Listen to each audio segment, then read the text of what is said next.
On va lire Ésaïe. Ésaïe, le chapitre à partir duquel c'est tiré. Hein. Ésaïe 6. On va lire Ésaïe 6, versets 1 à 9. C'est à travers ce passage-là que le thème est tiré. On va lire Ésaïe 6. Ésaïe, le chapitre 6. Oui, on va lire à partir du verset 6. Pour venir un peu. Verset 6. Verset 6. Mais l'un des séraphins vola vers moi, tenant à la main une pierre ardente qu'il avait prise sur l'autel avec des pincettes. Il en toucha ma bouche et dit, ceci a touché tes lèvres. Ton iniquité est enlevée et ton péché est expié. Au verset 8, j'entendis la voix du Seigneur disant, qui enverrai-je et qui marchera pour nous? Je répondis, me voici, envoie-moi. Lis juste le début du verset 9. Parce que là, il envoie maintenant. Il dit alors, va et dis à ce peuple. Arrête-toi là. Amen. Alléluia. Alléluia. Est-ce qu'un jeune peut dire, me voici? Je ne t'entends pas bien. Me voici. Seigneur, envoie-moi. Me voici. Seigneur, envoie-moi. Amen. Écoutez-moi bien. Si le Seigneur pose la question, ça veut dire qu'en fait, il est préoccupé. Il est en train de chercher, n'est-ce pas? Un peu comme s'il ne trouve pas. Donc, il est en train de chercher. Donc, sa question révèle qu'il cherche.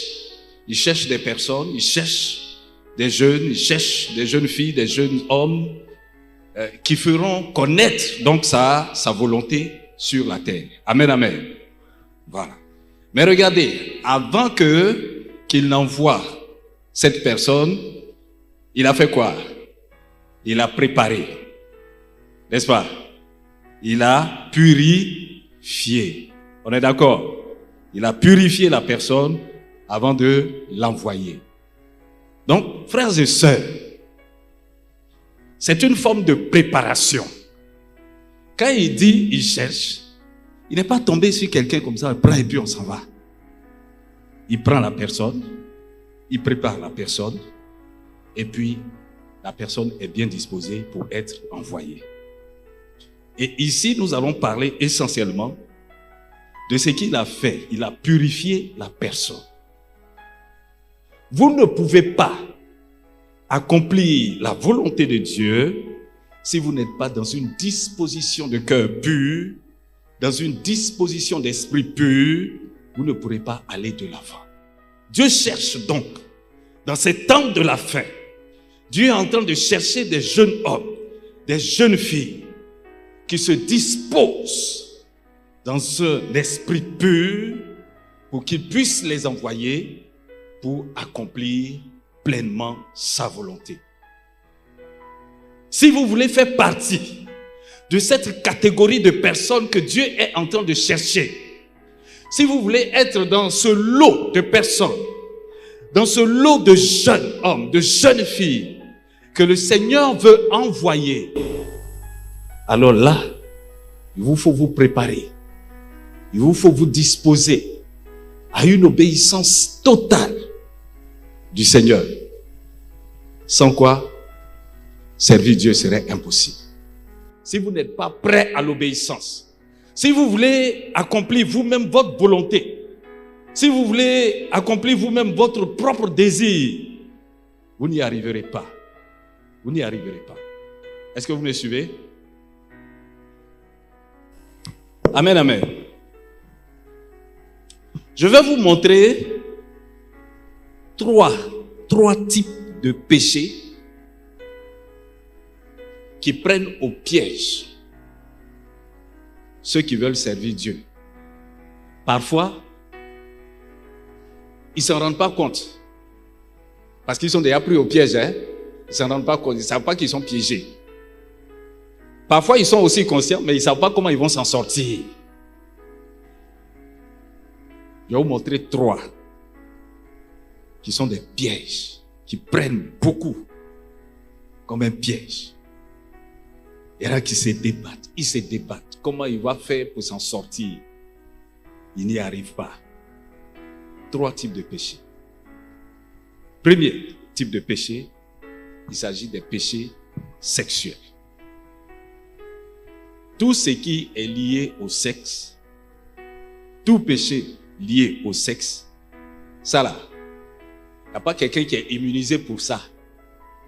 Si tu ne sais pas prendre les dispositions comme il se doit, tu seras pris au piège. Tu es dedans. Tu ne vas pas t'en sortir. Tu vas te débattre. Tu ne vas pas t'en sortir. Il ne faut pas te croire trop fort pour ça. Si tu ne sais pas marcher comme il se doit, tu seras pris au piège et tu ne t'en sortiras pas. Tout ce qui est péché sexuel, on en viendra tout à l'heure. Deuxième type de péché, l'amour de l'argent. Si tu aimes trop l'argent, tu ne pourras pas servir Dieu comme il se doit. Parce que c'est l'argent qui va t'attirer et tu vas délaisser la volonté de Dieu pour l'argent. Donc, l'amour de l'argent. Deuxième piège. Et troisième piège, l'orgueil. L'orgueil. Nous allons prendre des exemples bibliques pour vous amener à comprendre. Et ensuite, nous allons voir comment nous pouvons faire, quelles sont les dispositions que nous pouvons prendre. Si nous sommes pris au piège, comment on va s'en sortir? Ou bien comment nous pouvons faire pour éviter d'être pris au piège? Nous allons essayer de comprendre ça. Amen, amen. Est-ce que quelqu'un me suit? Allez. J'ai dit tout ce qui est péché sexuel. Il s'agit de l'adultère. Ça, c'est pour les mariés. Adultère. Tu es marié, tu laisses ta femme et puis tu t'en vas chercher une autre femme. Ou bien tu es marié, tu laisses ton mari, tu t'en vas chercher un autre mari. Les mariés, adultère. On peut citer l'impudicité ou bien la fornication. Ça, c'est pour les célibataires. Tu n'es pas marié encore. Mais tu es dans copain-copine. Affaire de copain-copine.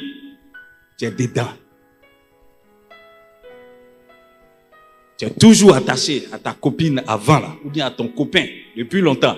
Tu es venu dans le Seigneur, tu ne l'as pas encore laissé. Tu es en train de faire croire peut-être aux anciens que non, tu as le gagner ou tu as la gagner au Seigneur. Mais quand on regarde, depuis là, tu ne le gagnes pas, ou bien tu ne la gagnes pas, hein, chers anciens. On ne voit pas de suite. Piège. Tout ce qui est masturbation, la masturbation des jeunes qui se masturbent, ils sont dans le Seigneur, mais ils se masturbent toujours. Donc, il y a la masturbation masculine comme féminine, hein? Donc ça concerne aussi bien les hommes que les femmes. Quand on parle de masturbation, ce n'est pas seulement les garçons. Masturbation aussi, il y a les femmes. La pornographie. La pornographie. Beaucoup de jeunes livrés à la pornographie. Ça, je les cite clairement. Si vous ne pouvez pas sortir de là, si vous êtes pris au piège et que vous n'arrivez pas à vous dégager de ça, croyez-moi, votre service pour le Seigneur, là, ça sera compliqué, hein? Ça va être compliqué. Est-ce que quelqu'un me suit? Est-ce que quelqu'un me suit? Si tu es pris au piège dedans, si tu ne sais pas comment tu vas t'en sortir, en tout cas, on est là pour ça. En tout cas, ce moment-là est prévu pour ça. On pourra aider tous ceux qui ont besoin d'aide. Tous ceux qui ont besoin de se confesser. Tous ceux qui ont besoin de venir avouer quelque chose. On sera là pour ça. Mais je suis en train de te montrer que si tu t'amuses à rester dans ça, crois-moi, ton service là, c'est déjà mort d'avance. Tu ne pourras pas aller loin. Tu ne pourras pas aller loin. Tu ne pourras pas aller loin. C'est un piège. Amen, amen. Amen, amen. Amen, amen. Le Seigneur est en train de nous préparer. Alléluia. Premier exemple. Lisons avec les fils d'Élie. 1 Samuel chapitre 2. 1 Samuel chapitre 2. 1 Samuel chapitre 2. On dit le verset, à partir du verset 1. Lis on va aller un peu. Lis au verset 12. Lis les versets 12, verset 22, verset 25. Hein? Verset 12. 1 Samuel le chapitre 2, oui. Le verset 12. Les fils d'Élie étaient des hommes pervers. Oui. Ils ne connaissaient point l'Éternel. Ils ne connaissaient point l'Éternel. Va au verset 22. Au verset 22. Élie était fort âgé et il apprit comment ses fils agissaient à l'égard de tout Israël. Il apprit aussi qu'il couchait avec les femmes qui s'assemblaient à l'entrée de la tente d'assignation. Il leur dit, oui. Pourquoi faites-vous de telles choses? Car j'apprends de tout le peuple vos mauvaises actions. Oui. Non, mes enfants. Non, mes enfants. Ce que j'entends dire n'est pas bon. N'est pas bon. Vous faites pécher le peuple de l'Éternel. Au verset 25. Verset 25. Si un homme pêche contre un autre homme, Dieu le jugera. Mais s'il pêche contre l'Éternel, qui intercédera pour lui? Qui intercédera pour lui? Et ils n'écoutaient point la voix de leur père. Ils n'écoutaient point la voix de leur père. Car l'Éternel voulait les faire mourir. Bien, on va s'arrêter là. Regardez. Ils étaient en train de servir Dieu. Ils étaient dans le temple des sacrificateurs. En fait, ils sont mis là pour servir Dieu au bénéfice du peuple. Appelés à accomplir ainsi la volonté de Dieu. Mais qu'est-ce qu'ils font dans le temple? Ils font quoi? Les jeunes filles qui viennent, les jeunes femmes qui viennent. Allez, hop, hop, hop. Couche avec ces femmes. C'est-à-dire sans aucune crainte. Rien. Et si leur papa dit, j'entends dire, c'est que ce n'est pas une fois. Hein? En fait, ils étaient dedans. Ils étaient dedans continuellement. Et ça commençait à se répandre. Ça a commencé à se répandre. Et puis, leur papa dit, j'entends dire. Ils sont pris au piège dedans. Vous voyez? Et ils sont là, en train de servir Dieu avec ça. Ça ne peut pas marcher, frères et sœurs. Ça ne peut pas marcher, jeunes gens. Vous ne pouvez pas être dans l'impudicité, les deux pieds dedans.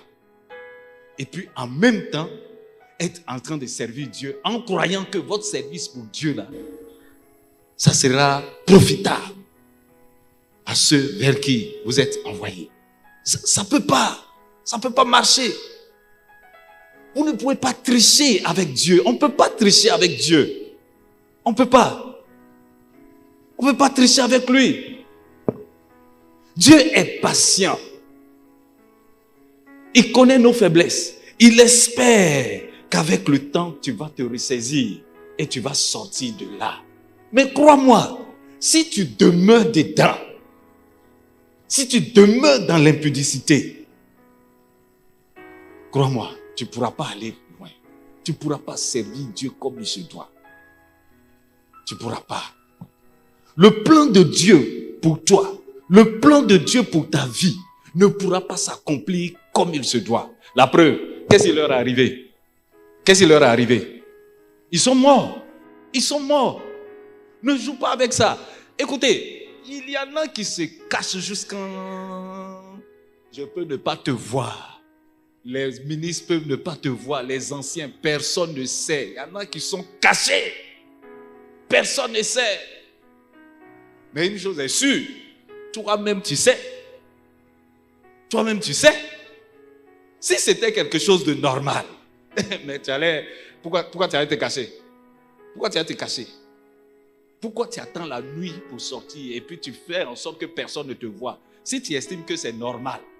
Mais dès l'instant où tu commences à prendre des dispositions pour te cacher, déjà tu dois comprendre que ce que tu es en train de faire là n'est pas bon. Tu as besoin qu'on te dise ça comment? Tu as besoin qu'on te dise ça comment? Sors de là. Sors de là. Sinon, tu vas te tuer. Tu vas te tuer. Sors de là. Dieu ne progressera pas avec toi dans cette disposition que tu as. Non, ça ne marchera pas. Et c'est tout ça qui fait que souvent nos situations sont bloquées. On est en train de chercher loin, Mais tu marches contre la volonté de Dieu, contre Dieu. Dieu ne te tue pas. Il ne fait rien, il attend parce qu'il espère que tu vas te repentir. Il te laisse le temps, il est patient. Il est patient. Il espère que tu vas sortir de là. Tu vas sortir de là. Mais tu es encore dedans. Crois-moi, si tu continues avec ça, dans l'impudicité, tu continues avec ton ancien copain, ton ancienne copine, si tu continues dans tes relations d'avant, si tu es dedans, crois-moi, ton service pour Dieu là, c'est déjà mort. C'est déjà mort. J'ai dit à quelqu'un, un jeune ce matin, sors de là, dis amen. Sors de là, dis amen. Oh Seigneur. Seigneur. Donc tu es pris au piège. Fais-toi aider. Si tu ne sais pas comment tu vas faire, fais-toi aider. On est là, on est venu pour ça. On est venu pour ça. On est venu pour ça. Faut pas partir d'ici, hein. J'ai mis cela. Faut pas, ça va finir. Et puis tu vas retourner dans même impudicité là. Faut pas retourner dedans, hein, dans même chose là. Hein. Faut pas, j'ai mis cela va finir avec ça encore qui t'accompagne dans ta vie. Quand on va finir, j'ai mis cela. Ce péché sexuel d'impudicité ou d'adultère, ce péché là, tu dois dire au revoir à ça. Ça doit être terminé. Dis amen. Dis amen plus fort. Dis amen plus fort. Si tu sors de là, quand le Seigneur va dire, ah, je suis en train de chercher, il ne va même pas chercher loin. Il va te désigner même directement. Parce que tu as un esprit pur, tu as un cœur pur, tu as une bonne disposition. Le Seigneur va te désigner, il va te dire, toi, viens, je vais t'envoyer. Dis amen.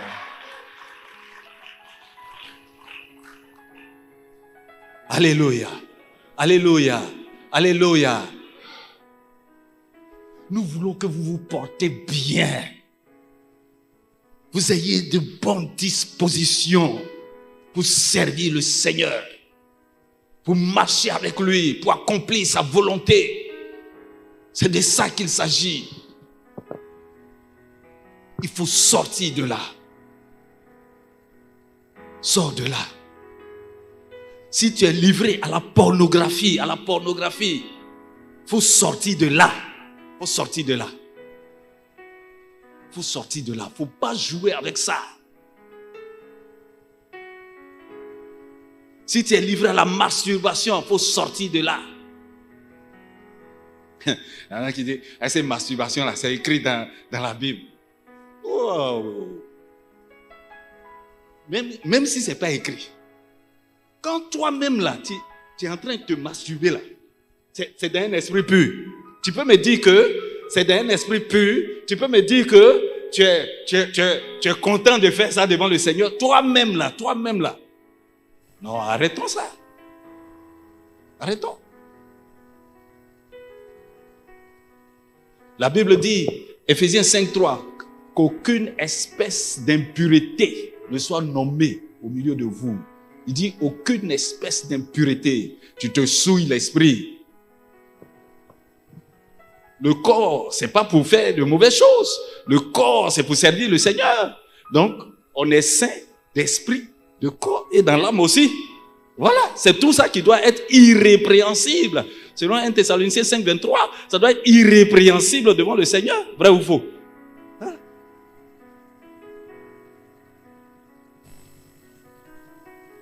Vous livrez à la pornographie. Ça ne peut pas marcher. Toi, un chrétien, le Seigneur veut t'envoyer. Et tu as vidéo de porno enregistrée dans ton téléphone. Et c'est le même téléphone là, tu regardes dedans pour lire la parole de Dieu. Sacrilège.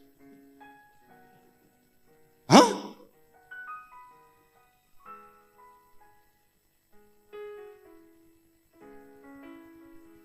Ça peut aller. On peut marcher avec Dieu de cette façon-là et puis ça peut aller? Non. Non. Ça ne peut pas marcher. Ça ne peut pas marcher. Au sorti de là, si tu as des vidéos de pornographie dans ton téléphone ou quelque part, si tu as des images obscènes quelque part, dégage-toi de ça. Dis amen. Libère-toi de ça. Dis amen.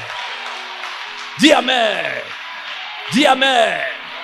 Dis amen. Dis amen.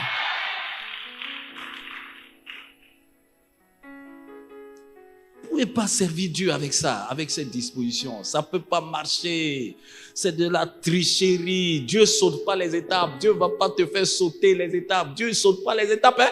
Ah non, non. Hein? C'est-à-dire, quand il y a quelque chose là, on va traiter ça d'abord, avant de chercher à progresser. Mais il y en a qui veulent progresser en sautant ça. Non, Dieu ne saute pas les étapes. Non, non, non, non, non, non. C'est pas à pas. Il te fait avancer pas à pas. À chaque épreuve, il faut que tu sortes victorieux de là. Et puis tu progresses. Et puis il y a une autre étape, tu progresses. C'est comme ça que Dieu fait. Quand tu veux sauter ça, ça ne marche pas. Dans le secret,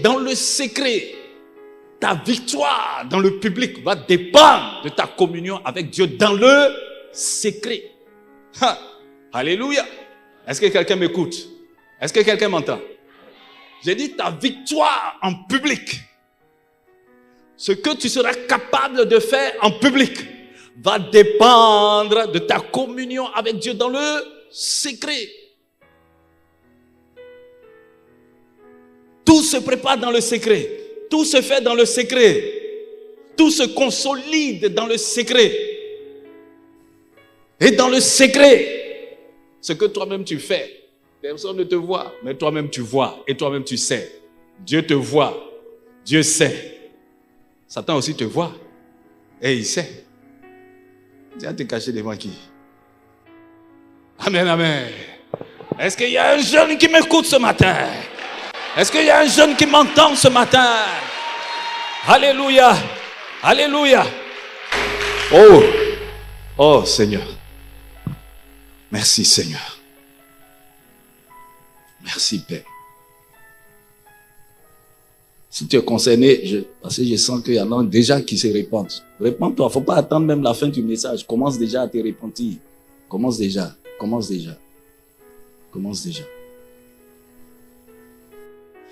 Bon, le deuxième exemple, il y a Samson. On va gagner en temps. Il y a Samson. Et puis, on savait que Samson, il aimait les femmes prostituées, il aimait les femmes étrangères. Voilà. Et tout ça, ça a causé sa ruine. Vous le savez. Voilà. Ça a causé sa ruine. Donc, femme étrangère. C'est ça, il dit. Quand tu viens dans le Seigneur, ton ancien copain ou ton ancienne copine, ça dit, c'est fini. Faut pas faire un semblant de dire, je vais le gagner au Seigneur. Toi-même là, déjà, mais tu n'es même pas encore bien consolidé dans le Seigneur. Viens dans le Seigneur. Ça, c'était ta marche dans le monde. Est-ce que Dieu t'a dit que ce que lui, il a prévu pour toi là, c'est avec cette personne-là? Dieu t'a rien dit. Tu marchais sans Dieu. Tu as croisé quelqu'un, quelque part. Vous êtes connus. Viens maintenant. Et puis tu vas chercher à comprendre bien la volonté de Dieu pour toi. C'est pas la peine de vouloir faire un arrangement à l'amiable. Un arrangement là à l'amiable. Ça il faut laisser ça. Viens dans le Seigneur. Viens marcher avec Dieu. Viens communier profondément avec Dieu. Dieu va te faire comprendre sa volonté pour lui. Sa volonté pour toi, dans ta vie. Viens. Arrête de faire Amen, amen. Voilà. Tout ça, c'est des pièges auxquels on peut être pris sans se rendre compte. Voilà. Alors, rapidement, comme on va aller avec tout. Deuxièmement, les dispositions. Je n'ai pas donné un thème précis, hein, c'est ça, non? Voilà, ok. Donc c'est jeûne, serve Dieu dans un esprit pur. D'accord? Voilà, serve Dieu dans un esprit pur. Alors les dispositions pour vaincre le péché sexuel. Première chose, vous devez comprendre que Dieu condamne l'adultère. Dans le décalogue, les 10 commandements, Exode 14, il dit tu ne commettras point d'adultère. Et puis les conséquences sont graves. Proverbe 6, verset 23 à 33. On va lire Proverbe 6. On va lire Proverbe 6. Verset 23.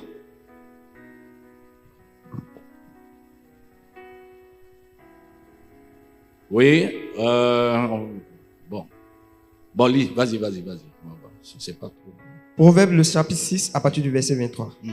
Car le précepte est une lampe et l'enseignement une lumière et les avertissements de la correction sont le chemin de la vie. Lis au verset 32. Lis au verset 32. Verset 32. Mais celui qui commet un adultère, avec une femme est dépourvu de sens. Celui qui veut se perdre agit de la sorte. Verset 33. Verset 33. Oui. Il n'aura que plaie et ignominie. Et son opprobre ne se fassera point. Oui, voilà. Parfois, on se dit que non, il n'y a rien. Il n'y a rien. Non, il n'y a rien que tu dis là. En fait, Dieu est patient. Il est patient. Il faut comprendre que Dieu est patient. Il espère que tu vas comprendre que tu as pris un mauvais chemin et que tu dois sortir de là. Il espère. Il est patient. Dieu est très patient. Donc, il ne faut pas dire que parce que Dieu est patient, tu te dis non, il n'y a rien. Il n'y a rien. Et puis tu es dedans. Non, il y a forcément quelque chose. Il y a forcément quelque chose. Aussi longtemps que tu demeures dedans, déjà même ta communion avec le Seigneur, ça ne marche pas. Donc, il y a forcément quelque chose. Donc, il faut comprendre ça. Que les conséquences sont graves et que Dieu condamne cela. Et donc, il faut comprendre et puis te dégager de là. Si Dieu ne fait rien pour le moment, c'est parce qu'il est patient. Si Dieu n'agit pas, c'est parce qu'il est patient. Il espère que tu vas sortir de là. Que tu vas prendre conscience et sortir du péché sexuel dans lequel tu vis. Sors de là. C'est pourquoi les mariés, donnez de l'importance à votre famille. La Bible dit d'aimer ta femme.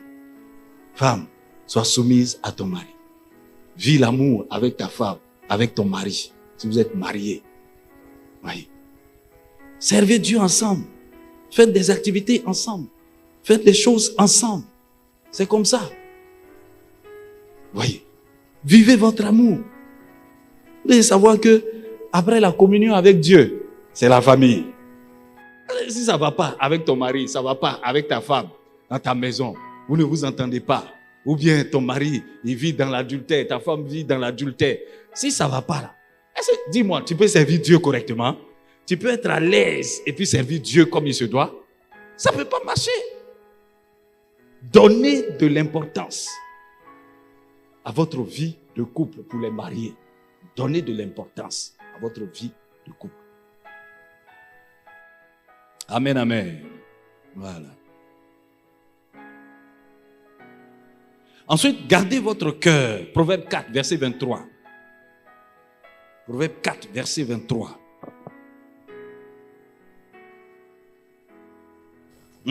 Verset 23. Verset 23. Garde ton cœur plus que toute autre chose. Garde ton cœur plus que toute autre chose. On dit garde toi-même. Toi-même, il faut garder. Toi-même, garde ton cœur. Garde ton cœur. Plus que toute autre chose. Plus que toute autre chose. C'est clair, hein? Ça là, il n'y a pas beaucoup d'interprétations à donner à ce verset. Garde ton cœur. Toi-même, il faut garder ton cœur. Donc, il faut veiller sur ton cœur.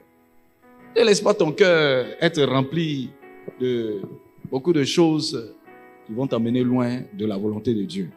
Donc, garde ton cœur. Le Seigneur l'a dit, il dit que c'est du cœur que viennent les mauvaises pensées. Voilà. Donc, ne permets pas à ton cœur d'être une poubelle, de se remplir de mauvaises choses. Il ne faut pas permettre ça. faut pas accepter.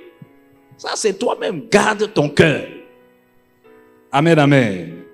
Voilà. Faut pas t'exposer aussi à la tentation. Ne t'expose pas. Faut pas t'exposer. Il y a des endroits, faut éviter d'aller là-bas. Il y a des choses, il faut éviter de faire. Parce que tu t'exposes. Faut pas t'exposer. Voilà. Faut pas t'exposer. Donc, évite de t'exposer à certains endroits. Évite de t'exposer dans certaines images.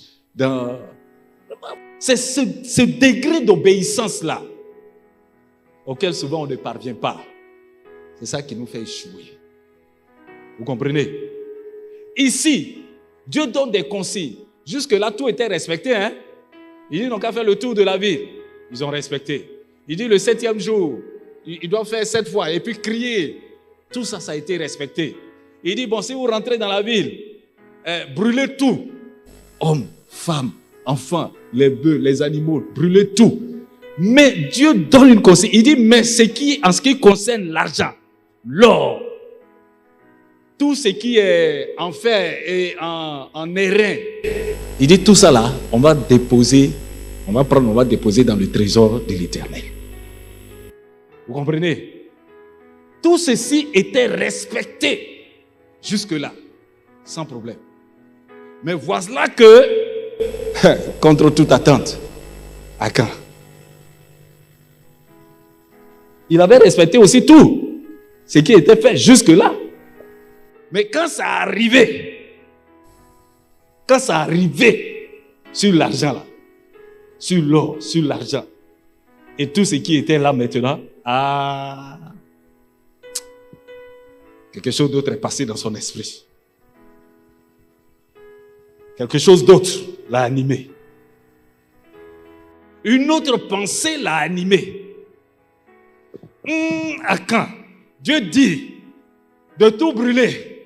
Et qu'en ce qui concerne l'or, l'argent et tout le reste là, ça doit être dans le trésor de l'Éternel. Voilà ce que Dieu a dit.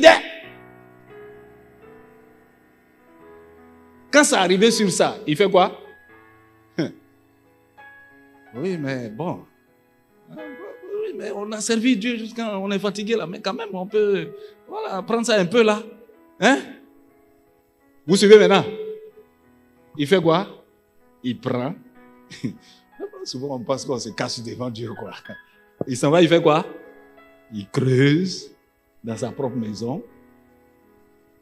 Je me demandais, mais pourquoi sa femme, ses enfants, tout ça là aussi? Certainement qu'eux aussi, ils étaient au courant. Aïe! On peut venir faire un tour dans la maison comme ça, cacher des choses, sans que la famille là soit au courant. S'ils ont été emportés aussi, c'est que c'est dans une complicité. Ils étaient au courant, comme Ananias et Saphira. Ils étaient au courant, en cachette, dans la complicité. Ils creusent, ils enterrent.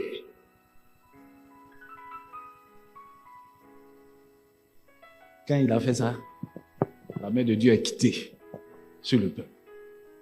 La main de Dieu est quittée sur le peuple. Ils vont en guerre.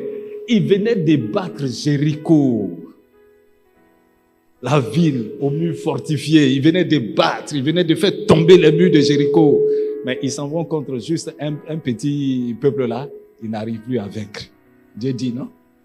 Quand vous avez péché de cette façon-là, ce sont vos ennemis qui vont vous battre.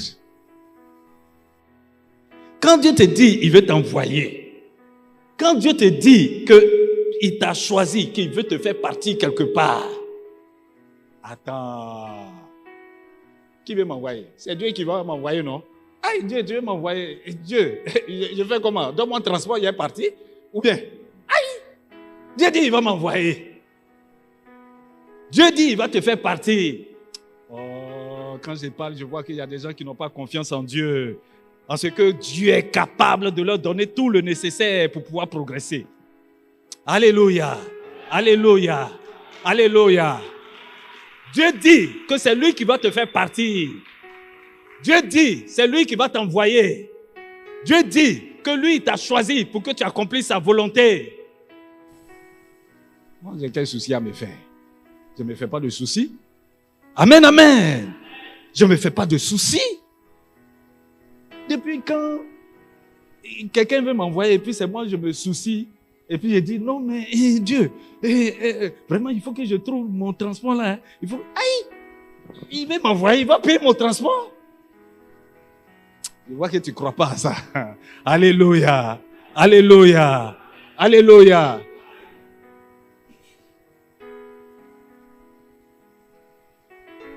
Et à quand il s'en va, il creuse et il enterre. T'es pris dans la convoitise de l'argent. Pris dans la convoitise de l'or. Pris dans cette convoitise. Vous ne pouvez pas servir Dieu. Le Seigneur l'a dit. Il dit, vous ne pouvez pas servir Dieu et puis, maman. Vous ne pouvez pas. Vous ne pouvez pas. C'est pas possible. Vous ne pouvez pas. J'ai dit à quelqu'un ce matin, ne te laisse pas prendre au piège de l'amour de l'argent. Faut pas te laisser prendre au piège.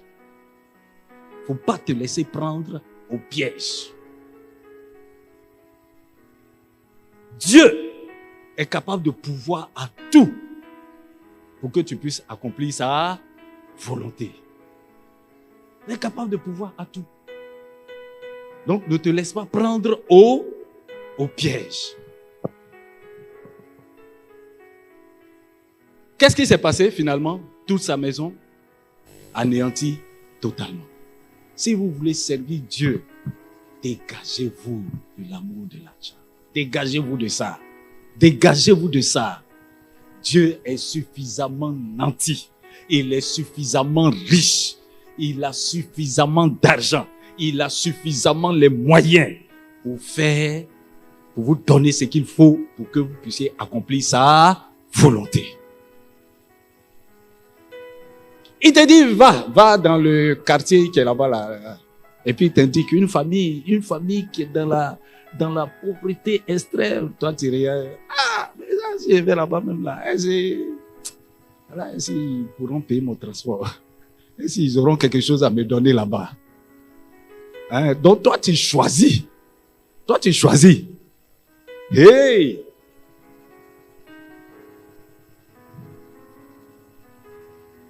Toi, tu choisis là où tu dois aller. Toi, tu choisis.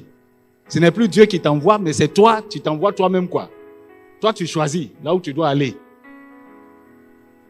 Tu regardes là où c'est un peu bien. Quand on dit, va dans tel quartier évangéliser là-bas. Ah, bon, là-bas, vraiment, c'est compliqué, hein?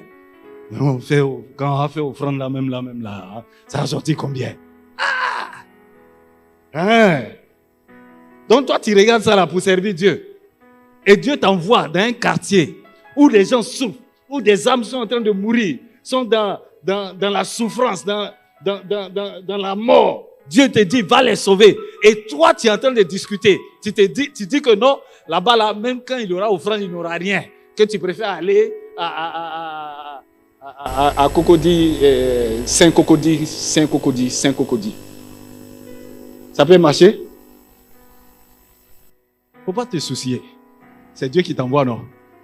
Amen, amen. Est-ce que quelqu'un m'écoute? Faut pas te faire de soucis. Si c'est Dieu qui t'envoie, il va te donner le transport. Dis amen. Si c'est Dieu qui t'envoie, il saura comment pouvoir à tes besoins. Dis amen. Il faut que tu apprennes à avoir confiance en Dieu afin de ne pas être pris dans le piège de l'amour de l'argent. Donc, ça dit que tu vas lutter avec Dieu, lutter avec la volonté de Dieu. Hein? Viens mon frère. Pendant que Dieu va te tirer ici. Voilà. Donc, tourne-toi vers moi ici. Non, tourne les deux mains. Voilà. Donc, Dieu te tire ici. Là-bas, c'est l'argent, quoi. Voilà. Dieu te tire ici. Viens. C'est quel nom? Rappelle-moi ton nom. Frère? Frère Maxime. Mon fils Maxime, viens. Viens, il y a des âmes à sauver ici. Mais il avance un peu quand même.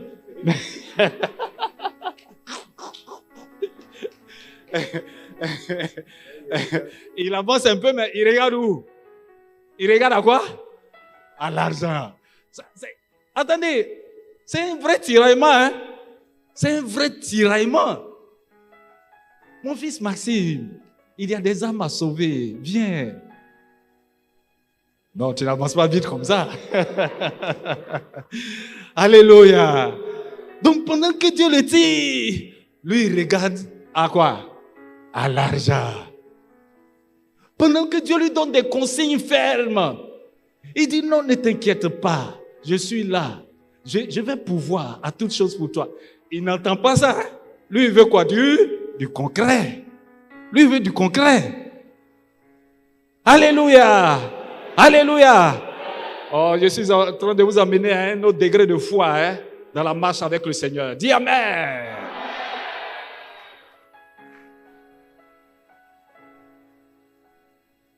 Quand il dit au Seigneur, me voici, envoie-moi. Frère Maxime, ne regarde plus à gauche, ne regarde plus à droite. Et puis tu fais quoi? Tu viens seulement. Viens seulement. Viens seulement. Viens seulement. Alléluia. Alléluia. Attendez. Dieu te tient la main. Dieu va te laisser tomber. Dieu te tient la main. Dieu va te laisser dans la confusion. Dieu te tient la main. Dieu va te laisser dans la honte. Oh, acclame Jésus. Aïe. Ah. Alléluia. Alléluia. J'ai dit à un jeune ici, si le Seigneur veut t'envoyer, ne t'inquiète pas pour l'argent. Dis Amen. Si le Seigneur veut t'envoyer, ne t'inquiète pas pour les moyens. Dis Amen. Le Seigneur est suffisamment nanti pour pouvoir tes besoins. Dis Amen. Dis Amen. Dis Amen. Ne t'inquiète pas. Ne t'inquiète pas. Qu'est-ce que tu vas manger? Qu'est-ce que tu vas boire? Tu vas t'habiller avec quoi? J'ai dit à un jeune, ne t'inquiète pas pour ça. Dis Amen.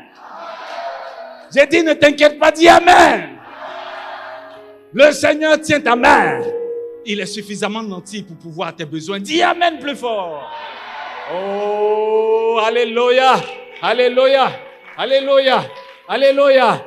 Tout ce que tu as à faire, écoute-moi bien, ce que tu as à faire, c'est de respecter les consignes que le Seigneur te donne. De rester dans l'obéissance. Il va te dire un moment, mon fils Maxime, saute la côte. Tu fais quoi? Tu sautes. Il te dit ensuite, fais quoi? Viens avec moi, progresse. Tu fais quoi? Tu progresses. À un autre moment, il te dit, non, saute aussi. Tu sautes. Il dit, ah bon, progresse encore. Tout ce que tu as à faire, c'est de rester dans l'obéissance des directives que le Seigneur te donne. Dis Amen. Ah, alléluia.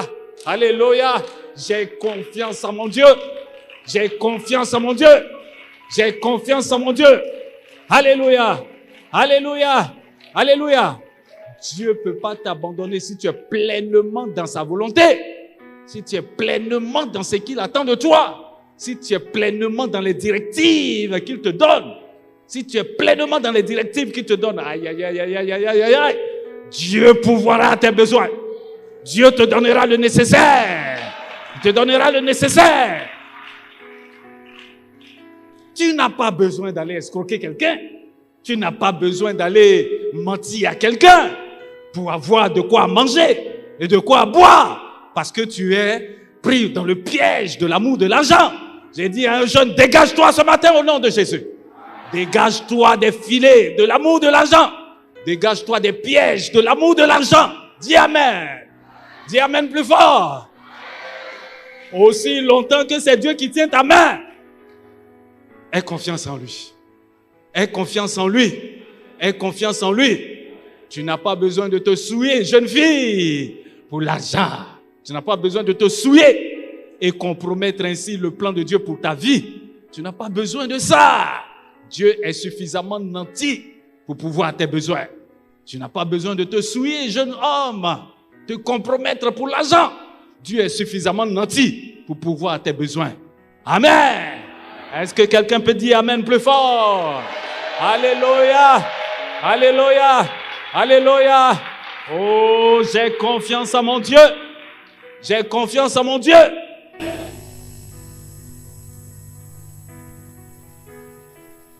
Dis Amen. Est-ce que quelqu'un croit à ces paroles-là? C'est pourquoi Garde-toi pur. Ne te laisse pas prendre au piège. Garde-toi pur. Si tu sais le faire, tu verras le Seigneur agir au-delà de ce que toi-même tu imagines, au-delà de tes espérances, de ton espérance, au-delà de ce à quoi tu t'attends. Le Seigneur agira. Il agira pour toi. Il agira. Il disposera les choses en ta faveur pour que tu progresses avec ça. Alléluia. Alléluia. Seigneur te bénisse. Alléluia. Donc vous comprenez que l'amour de l'argent sur le terrain de l'évangélisation, quand Dieu va t'envoyer, si tu es pris au piège de l'amour de l'argent, ça va détruire l'œuvre et puis ça va te détruire toi-même. Amen, amen. Voilà. On connaît aussi l'exemple de Géasi. L'exemple de Géasi dans 2 Rois 5. Dans 2 Rois chapitre 5, voilà, on va juste lire un peu, parce que c'est beaucoup, mais on ne va pas lire. On connaît un peu l'histoire, hein? Donc on va juste lire le verset 9. Voilà. Non, lis verset 14. Lis verset 14. Verset 14. Mm-hmm. Il descendit alors et se plongea 7 fois dans le Jourdain, selon la parole de l'homme de Dieu. Et sa chair devint comme la chair d'un jeune enfant, et il fut pur. Au verset 15. Naaman retourna vers l'homme de Dieu avec toute sa suite. Lorsqu'il fut arrivé, il se présenta devant lui et dit: Voici, je reconnais qu'il n'y a point de Dieu sur toute la terre. C'est ça. Et si ce n'est en Israël.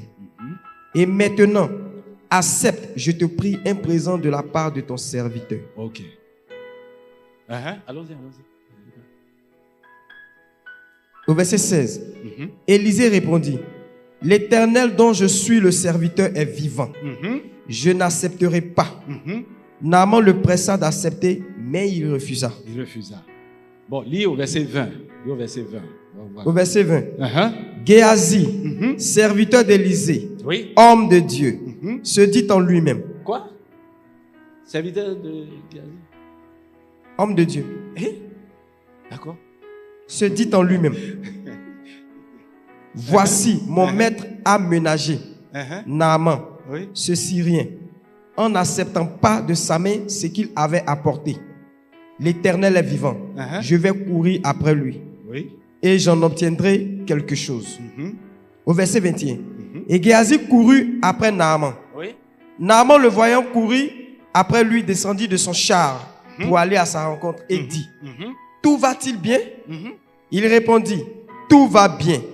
Mon maître m'envoie te dire: Voici, il vient d'arriver chez moi 2 jeunes gens de la montagne d'Éphraïm, entre les fils des prophètes. Donne pour eux, je te prie, un talent d'argent et 2 vêtements de rechange. Naaman dit: Consens à prendre 2 talents. Il le pressa et il serra 2 talents d'argent dans 2 sacs, donna 2 habits de rechange et les fit porter devant Géasi par 2 de ses serviteurs. Ok.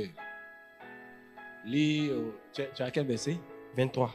On lit au verset 27. C'est un peu ce qui s'est passé. Le verset 27. La lèpre de Naaman s'attachera à toi et à ta postérité pour toujours. Ok. Amen. Merci. Oui, termine.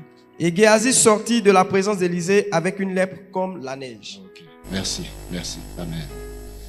On connaît un peu l'histoire, hein, donc c'est pour juste nous rappeler certaines parties. On a lu le verset. On voit ici Naaman le Syrien.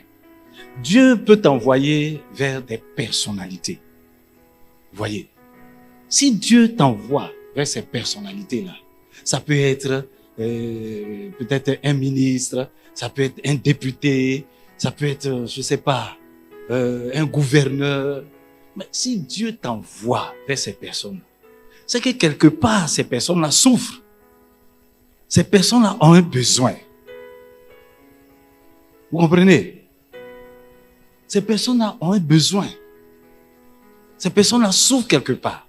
Donc Dieu a vu cela et Dieu donc veut les sauver, Dieu veut leur apporter de la consolation. Mais voilà, Élisée, il va aider ce monsieur. Et ce monsieur dit, bon, tu m'as aidé, bon vraiment, je suis content, tiens quelque chose. Élisée dit quoi? Non, c'est bon. Mais Géasi qui était à côté, il a vu que ce que le monsieur voulait donner là, c'est énorme. C'est énorme. C'est énorme. Il a vu que c'était quelqu'un de riche. Il a vu que ce monsieur voulait faire un grand don. Il veut faire un grand don. Et puis l'homme de Dieu refuse. Prophète Auguste, le monsieur veut faire un grand don. Et tu dis non. Apôtre, on n'a qu'à laisser ça là. Hein? Le monsieur veut faire un grand don. Et l'apôtre dit non, laissez ça. Apôtre, toi aussi. On n'a qu'à laisser ça là.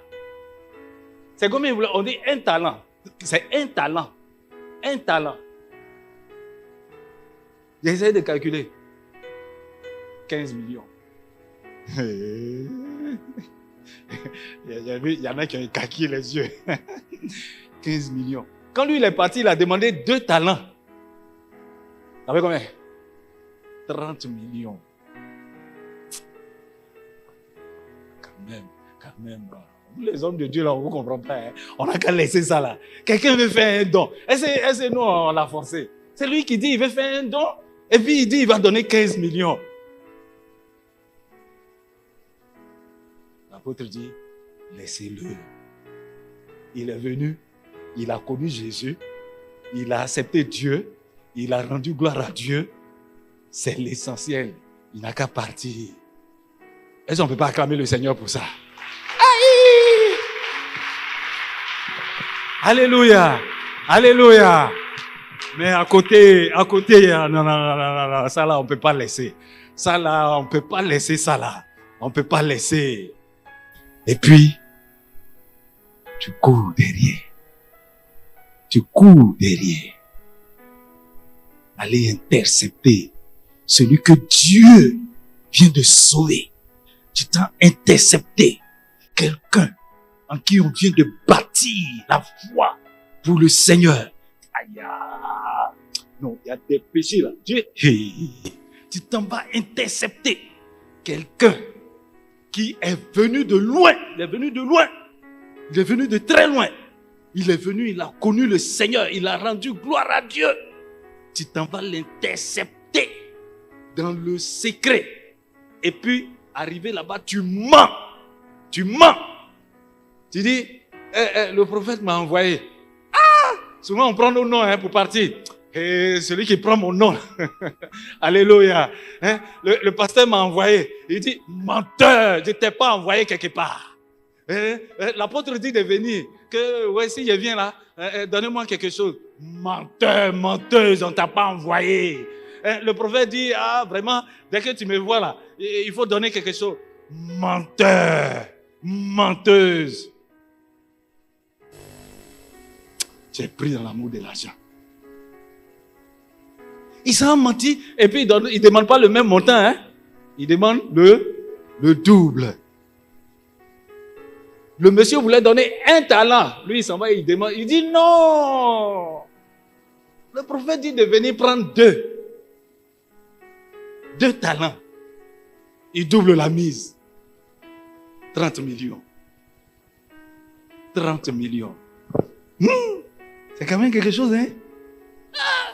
Ça peut régler beaucoup de problèmes, hein? Ça peut faire beaucoup de choses, hein? 30 millions. Le monsieur n'a pas hésité.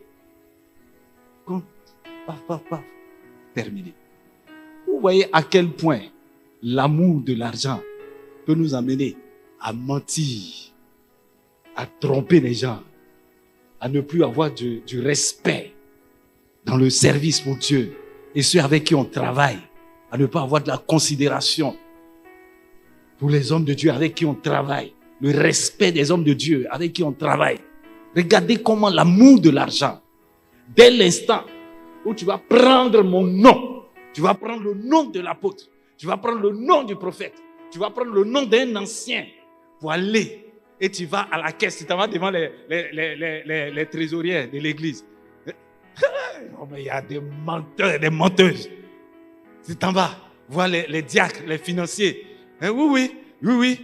Hein? Tu falsifies les devis qu'on fait. Tu falsifies ça. Un devis, on dit peinture pour faire peut-être juste ce mur-là. Le total, ça fait peut-être 30 000 francs. Tu falsifies, tu mets 100 000. Tu mets 100 000. Voleur, voleuse. C'est une honte. Si tu es pris dans l'amour de l'argent, crois-moi, tu ne pourras pas servir Dieu comme il se doit. Il faut être intègre, il faut avoir de l'intégrité en ce qui concerne l'argent. Sinon, tu ne pourras pas aller loin. Amen, amen. Amen, amen. Alléluia. Donc, ces exemples sont nombreux. Oui. Ces exemples sont nombreux. On connaît le cas de Judas. On connaît le cas de Ananias et Saphira. Tous ces exemples nous disent que si tu es pris dans l'amour de l'argent, crois-moi, tu ne t'en sortiras pas. Il faut choisir. Soit tu choisis d'obéir à Dieu, ou alors tu choisis d'obéir à maman. Parce qu'on ne peut pas suivre deux maîtres en même temps. Ce n'est pas possible. Tu ne peux pas dire oui à Dieu aujourd'hui, et puis demain tu dis oui à maman pour l'argent. Oui à Dieu, oui à... Non, Dieu lui n'est pas dans ça. Dieu n'est pas dans ça. Alléluia. Alléluia. Alléluia. Sois intègre. Dis amen. Sois honnête et juste en ce qui concerne l'argent. Sois honnête et vrai avec ceux qui sont autour de toi, avec tes frères, avec tes sœurs. Sois honnête et vrai en ce qui concerne l'argent. Sois honnête et vrai avec les trésoriers de l'église. Sois honnête et vrai avec ceux avec qui pour qui tu apportes l'évangile, à qui tu dois faire du bien. Tu dois leur donner la parole de Dieu. Sois vrai, sois honnête. Tu n'as pas besoin de tromper les gens. Tu n'as pas besoin de mentir aux gens pour gagner de l'argent. Si tu es pris au piège, ça ne marchera pas. J'ai dit à un jeune ce matin, dégage-toi de ça au nom de Jésus. Dégage-toi de l'amour de l'argent au nom de Jésus. Dégage-toi au nom de Jésus. Dégage-toi au nom de Jésus. Dégage-toi au nom de Jésus. Amen. Amen. À ce niveau, très rapidement, les dispositions à prendre. Il y a les autres exemples pour gagner un peu de temps. Hein? Donc, voilà, on va passer. Les dispositions. Je vais vous donner 3 éléments que vous devez surveiller de près et pour lesquels, si vous n'arrivez pas à vous contrôler sur ça, ça veut dire que vous avez un problème avec l'argent. 3 éléments. Premier élément, c'est l'égoïsme. Si tu es égoïste, celui qui est égoïste, c'est quelqu'un qui n'arrive pas à partager, il n'arrive pas. Voilà, il ne regarde qu'à lui seul, il ne regarde qu'à son intérêt, il ne regarde, voilà. Si tu es égoïste, c'est que tu as un problème avec l'argent. Donc, il faut surveiller l'égoïsme. Si tu veux t'en sortir, il faut surveiller ça. Il faut surveiller l'égoïsme. Voilà. Si tu n'es pas prêt à partager, tu n'es pas prêt. C'est-à-dire, chaque fois, c'est toi. Ça dit que tu es trop concentré sur toi-même. Trop concentré sur toi-même. C'est de l'égoïsme. Donc, ça veut dire que tu as un problème. Deuxième chose que tu dois surveiller de près, c'est la mauvaise gestion. C'est la mauvaise gestion. Dès qu'on met un peu d'argent dans ta main, ça disparaît. Dès que ta main touche un peu d'argent, ça disparaît. C'est-à-dire que tu n'es pas capable de gérer ce que tu as en main pour que ça puisse te servir dans le temps, dans le délai qu'il faut. Ça disparaît. C'est parti. C'est parti. Et c'est quand ça finit là, tu dis, et puis tu es là maintenant, aïe, mais il y avait beaucoup d'argent, il a fait quoi avec même? Aïe, mais c'est parti où? Ça veut dire que tu as un problème en fait. Tu as un problème avec l'argent. Voilà. Ça veut dire que tu n'arrives pas à dominer ce que tu as là pour pouvoir toi-même utiliser ça et faire ce que tu as fait comme il se doit. C'est comme si c'est l'argent même maintenant qui te contrôle. Et c'est quand ça finit maintenant, et puis tu retrouves tes sens. Aïe, mais j'avais plein d'argent dans la main là. C'est parti où? C'est parti où? Ouais. C'est que tu as un problème. Donc, si tu as un problème en termes de gestion de ton argent, c'est que tu as un problème avec l'argent. Le troisième élément que tu dois surveiller, ne pas donner à Dieu. Quand on dit donner telle chose pour le Seigneur, donnez vos contributions, donnez ceci. Il y a événements heureux, événements malheureux, contribuer. Il y en a qui donnent jamais. On va dire peut-être l'église a donné tant. Événement malheureux. Ah non, tel frère a perdu et quelqu'un, telle soeur a perdu quelqu'un. On doit donner 1000 francs, on doit donner 2000. Toi, tu n'as jamais rien donné. Mais quand on va dire, l'église a donné tant. Tu te sens dedans. Tu te sens dedans aussi. Non, sois honnête avec toi-même. Sois honnête. Sois honnête. Tu n'as rien donné. Tu n'as rien donné. Tu n'as rien donné. Un frère, sa femme a accouché, une soeur, elle a accouché. On lui donnait savon, 500 francs. Donnez 500 francs, on va lui donner. Toi, tu ne donnes jamais rien. Le jour là, on dit non, l'église a donné. Tes frères et soeurs ont donné. Toi, tu te sens dedans aussi. Non, il faut être honnête. Il faut être honnête.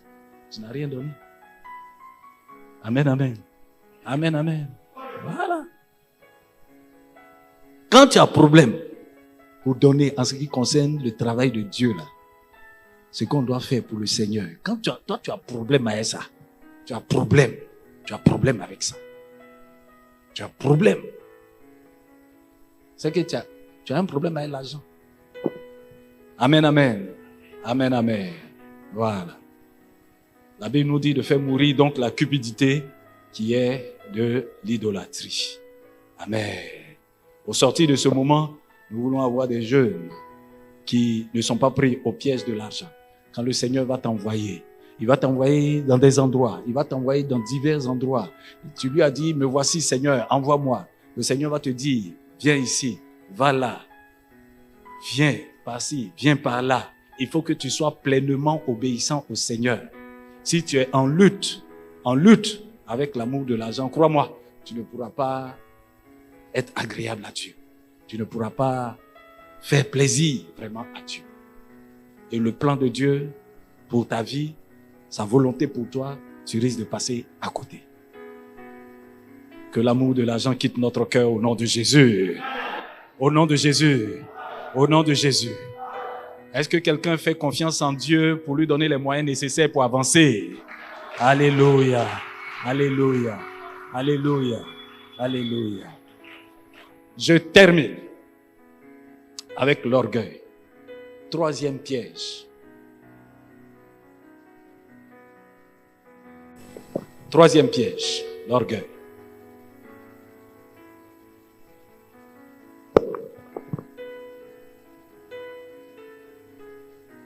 L'orgueil. L'exemple que je prends, c'est ce roi-là que j'ai beaucoup aimé, le roi Osias. Le roi Osias. Que j'aime beaucoup. Vous voyez, il y a beaucoup d'exemples, mais on va le prendre. On va prendre ça. 2 Chroniques. 2 Chroniques, chapitre 26.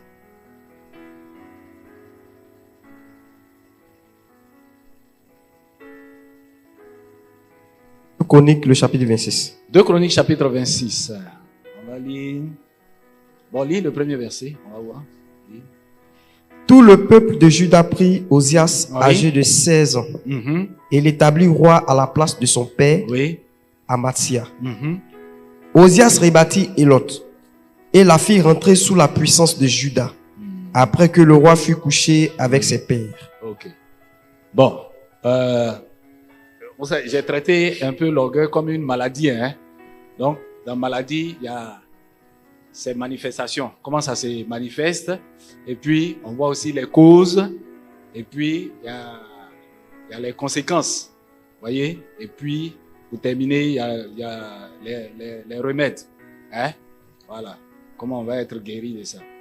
Donc, comment ça se manifeste? On va lire au verset 16. Verset 16 et puis le verset 19. Voilà, pour essayer de comprendre l'orgueil. 2 Chroniques, le chapitre 26, verset 16. Oui. Mais, lorsqu'il fut puissant, son cœur s'éleva pour le perdre. Son cœur s'éleva pour le perdre. Il pécha contre l'Éternel. Son Dieu. Il entra dans le temple de l'Éternel. Oui. Pour brûler des parfums sur l'autel des parfums. Oui. Au verset 19. 19. La colère s'empara d'Ozias, oui, qui tenait un encensoir à la main. Et comme il s'irritait contre les sacrificateurs, la lèpre éclata sur son front. Ok. Voilà. D'accord, non, c'est bon. Je voulais traiter l'orgueil parce que vous savez que c'est très subtil. Quand on dit subtil, je veux dire, ça se glisse facilement sans qu'on se rende compte. Au moment où tu vas te rendre compte même, tu es déjà très loin dedans. Très loin dedans. Vous voyez, ça se glisse tout doucement, tout doucement, tout doucement. Et ça, c'est comme tu es pris au piège. Si tu es pris au piège de l'orgueil, c'est difficile. Parce qu'on peut pas, c'est difficile de toi-même t'en apercevoir. Vous suivez? C'est difficile de toi-même réaliser que, bon, l'orgueil m'a pris. C'est difficile. C'est subtil. C'est caché. Difficile à découvrir. Et donc, nous avons besoin que le Seigneur nous aide dans ce sens. C'est un piège dans lequel on peut être pris. Donc, ici, regardez, il rentre et puis il commence à faire ce qui ne lui est pas permis de faire. Symptôme. Cause. On dit au verset 6, si on lit du verset 6 au verset 15, allons, verset 6 au verset 15. Il se mit en guerre contre les Philistins. Et il bâtit des murs de Gath, oui, les murs de Jabné et des murs d'Absob. Oui. Et construisit des villes dans le territoire d'Asdod et parmi les Philistins. Oui. Dieu l'aida contre les Philistins, contre les Arabes qui habitaient à Gur-Baal et contre les Maonites. Les Ammonites faisaient des présents à Ozias. Oui. Et sa renommée s'étendit jusqu'aux frontières de l'Égypte. Ok, on va s'arrêter là. Amen. Quand Dieu va t'appeler, quand tu vas lui dire, Seigneur, me voici, il va t'emmener à faire des choses. Et tu vas commencer à réaliser que des choses extraordinaires se passent. Que tout simplement, tu étends la main, les malades sont guéris. Que tout simplement, tu ouvres la bouche, tu parles, les âmes sont délivrées. Dieu va t'emmener à faire des choses qui sont extraordinaires. Dieu va t'emmener à sauver des vies. Tu vas même peut-être prier pour des morts et les ressusciter. Ces morts ressuscitent. Tu vas prier pour des paralytiques. Les paralytiques sont guéris, commencent à marcher. Des femmes qui n'accouchent pas. Tu pries, enfantement est là. Dieu va t'emmener à faire des choses parce qu'il t'envoie pour sauver des vies. Il t'envoie pour accomplir sa volonté. Mais quand ces choses vont commencer à arriver, il faudra en même temps que tu surveilles ton cœur. Est-ce que quelqu'un m'écoute? Quelqu'un m'écoute? Voilà. Quand tu vas voir ces choses extraordinaires se produire, parce que Dieu t'a appelé, il t'a envoyé, et ces choses sont en train de s'accomplir. Et tu vas voir maintenant les ministres, les petits ministres là, bon, oui, moi, il suffit que je lève ma main, et puis les malades tombent là-bas, ils sont guéris. Ça dit qu'on ne te reconnaît même plus. On ne te reconnaît même plus. On ne te reconnaît même plus. Alléluia. Dieu va t'amener à faire des choses extraordinaires. Dis Amen. Dis Amen. Mais il faut savoir que Dieu aime les gens qui sont humbles. Il aime les gens qui sont humbles. Et il les fait progresser davantage. Si tu restes humble, si tu restes tel que tu avais commencé au début, parce que au début tu as commencé avec humilité. Non Seigneur, envoie-moi, je vais accomplir toute ta volonté. Dieu dit ok, allons-y. Quand il t'a envoyé, et puis les choses extraordinaires sont en train de se passer maintenant. Il dit oui Seigneur, oui d'accord, mais lui, je vais juste le guérir là et puis je vais partir. Ça y est, ton langage change quoi? Hein? Peut-être Dieu lui-même, il ne te reconnaît même plus, hein? Ah oui. Ton langage a changé. Ta manière de parler a changé. Alléluia. Si Dieu t'envoie, il t'appelle et que tu es venu avec lui dans l'humilité, reste avec lui dans l'humilité jusqu'au bout. Dis Amen. Si au moment où il t'appelait, tu étais tout petit, reste toujours tout petit jusqu'au bout. Dis Amen. C'est quand tu vas rester de cette façon que le Seigneur continuera la marche avec toi. Mais si à un moment, tu te dis que non, bon, que toi tu es déjà arrivé quoi, ça ne marchera pas. Si tu dis que tu es déjà arrivé, Dieu va t'arrêter aussi. Alléluia, alléluia. Dieu est en train de vous préparer. Donc tout ce dont nous parlons, c'est la préparation. Il faut être suffisamment préparé à tout cela. Vous comprenez? Si vous n'êtes pas suffisamment préparé, vous risquez d'être pris au piège de tous ces éléments dont je parle ce matin. Et si vous êtes pris au piège, ça sera terminé. Tu auras bien commencé, tu auras bien débuté, mais tu vas terminer mal. Tu vas terminer mal. Reste humble. Marche dans l'humilité avec le Seigneur.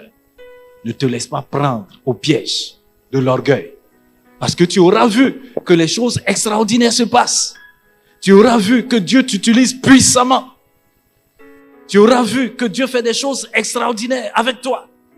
Tu auras vu que des malades, des paralytiques, des sourds, des muets entendent. Des muets parlent, des sourds entendent, des aveugles voient. Dieu te fait accomplir ça. Et puis maintenant, toi aussi, tu changes. Faut pas changer. Dis Amen. Dis à quelqu'un à côté de toi, faut pas changer. Alléluia. Alléluia. Voilà ce que je voulais partager avec vous. On termine pour lire Éphésiens 2, versets 5 à 11. On termine par là. Pour une disposition. Philippiens chapitre 2, le verset 5. Verset 5. 7. 5. Ayez en vous les sentiments qui étaient en Jésus-Christ, lequel, existant en forme de Dieu, n'a point regardé comme une proie à arracher d'être égal avec Dieu, mais s'est dépouillé lui-même en prenant une forme de serviteur, en devenant semblable aux hommes, et ayant paru comme un simple homme, il s'est humilié lui-même, se rendant obéissant jusqu'à la mort, même jusqu'à la mort de la croix. C'est pourquoi aussi Dieu l'a souverainement élevé. Il lui a donné le nom qui est au-dessus de tout nom, afin qu'au nom de Jésus, tout genou fléchisse dans les cieux, sur la terre et sous la terre. Et que toute langue confesse que Jésus-Christ est Seigneur, à la gloire de Dieu le Père. Amen. Amen. Si tu restes humble, Dieu va continuer de t'élever. Si tu marches dans l'humilité, Dieu va continuer de t'élever. Dieu aime ceux qui sont humbles. Dieu marche avec ceux qui sont humbles. Dieu progresse avec ceux qui restent humbles. Reste humble, le Seigneur te fera progresser. Que le Seigneur te bénisse et que sa grâce repose sur ta vie. Sa grâce repose sur ta vie. Alléluia. Alléluia. Alléluia. Amen. J'ai parlé donc de 3 péchés dans lesquels on peut être pris au piège. Première chose, tout péché sexuel. L'adultère, la fornication, la masturbation, la pornographie, pour ne citer que ça, hein? Voilà. Tout ça. Si vous êtes pris au piège, il faut vous en dégager. Sinon, vous ne pourrez pas aller loin avec le Seigneur. Deuxièmement, péché dans lequel on peut être pris au piège, l'amour de l'argent. Si tu es dans l'amour de l'argent, si tu es pris au piège, tu ne pourras pas servir Dieu comme il se doit. Tu ne pourras pas obéir à Dieu comme il se doit. Donc, il faut te dégager de là. Et troisième péché dans lequel on peut être pris au piège, c'est l'orgueil. Reste humble. Marche avec le Seigneur. Si tu restes humble, le Seigneur continuera de progresser avec toi. Qu'il en soit ainsi pour toute cette jeunesse. Au nom de Jésus, Amen. Que Dieu vous bénisse.